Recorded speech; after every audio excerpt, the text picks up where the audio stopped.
Hey language learners, and welcome back to the channel. Today we are diving into a fun but important topic: everyday words many people mispronounce. We will be looking at the differences between British and American English pronunciations to help you sound more natural and confident. Let's get started. First up, this beautiful object. The word is vase. British English, pronounced with an R sound like in father, so it's vase. For example, could you please pass me that beautiful vase? American English, pronounced with an A sound like in face, so it's vase, like in I bought a new vase for the flowers. See the difference? Vase versus vase. Both are correct but different. Next up we have the word rude. This is how you get from one place to another. British English, often pronounced with a short U sound like in route, so it's rude. For instance, what's the best route to the city center? American English, usually pronounced with an OU sound like in out, so it's route. Take this case. We took the scenic route through the mountains. So, route in the UK and route in the US. Interesting, isn't it? This word can be tricky because its spelling is a bit misleading. I'm talking about draft. It refers to a current of cold air. British English, pronounced like draft, with an R sound rhyming with laughter, so draft. For instance, close the window, there is a cold draft coming in. American English. This word is usually spelled draft and pronounced the same, draft.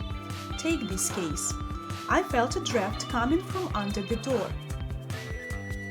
So British draft and American draft. Notice the difference.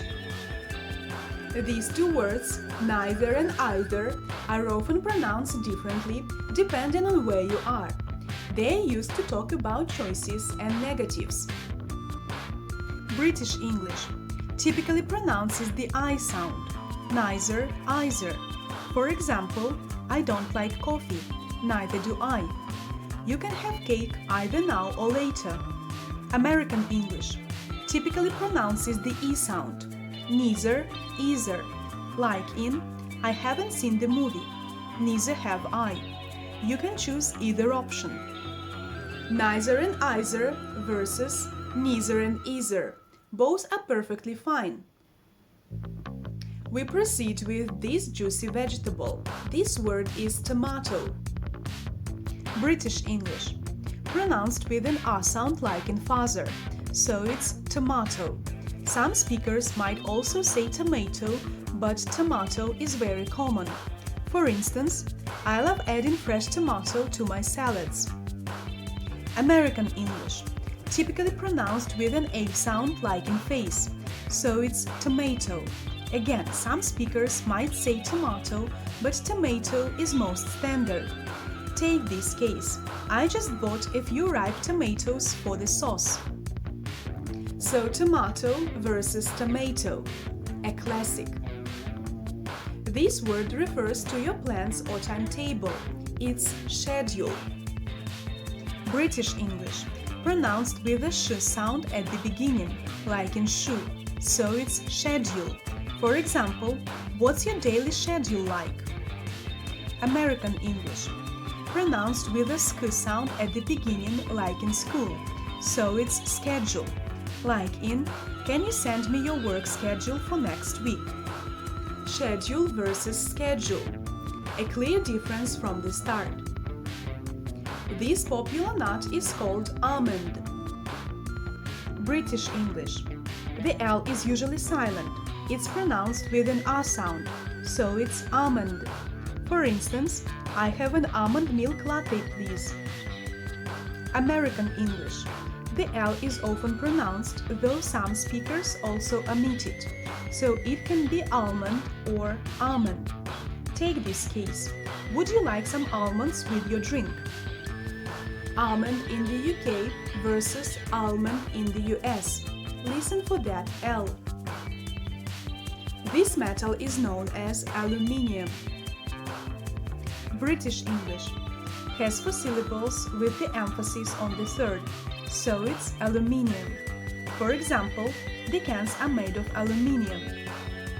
American English has 3 syllables with the emphasis on the second, so it's aluminum. Like in, this pot is made of lightweight aluminum. Aluminium versus aluminum.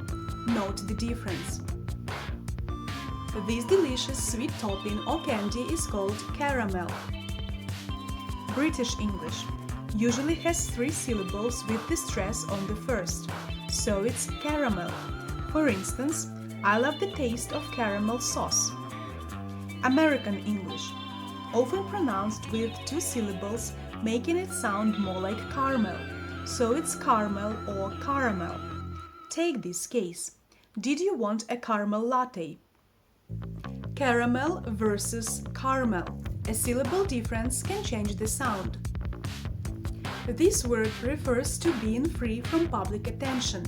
It's privacy. British English. The stress is on the first syllable and the I sounds like a short E as in pin, so it's privacy. For example, please respect my privacy when you are in my room. American English. The stress is also on the first syllable, but the I sounds like a long I as in cry, so it's privacy. Like in, the app asked for access to my contacts, but I'm concerned about my privacy. So privacy versus privacy. A subtle but noticeable difference in the first vowel. So there you have it. 10 common English words where pronunciation can really differ between British and American English. Remember, there is no single correct way, both are valid and understood. Which of these words surprised you the most? Let me know in the comments below. If you found this video helpful, please subscribe for more pronunciation tips and share it with anyone who might benefit. Thanks for watching, and I will see you in the next video.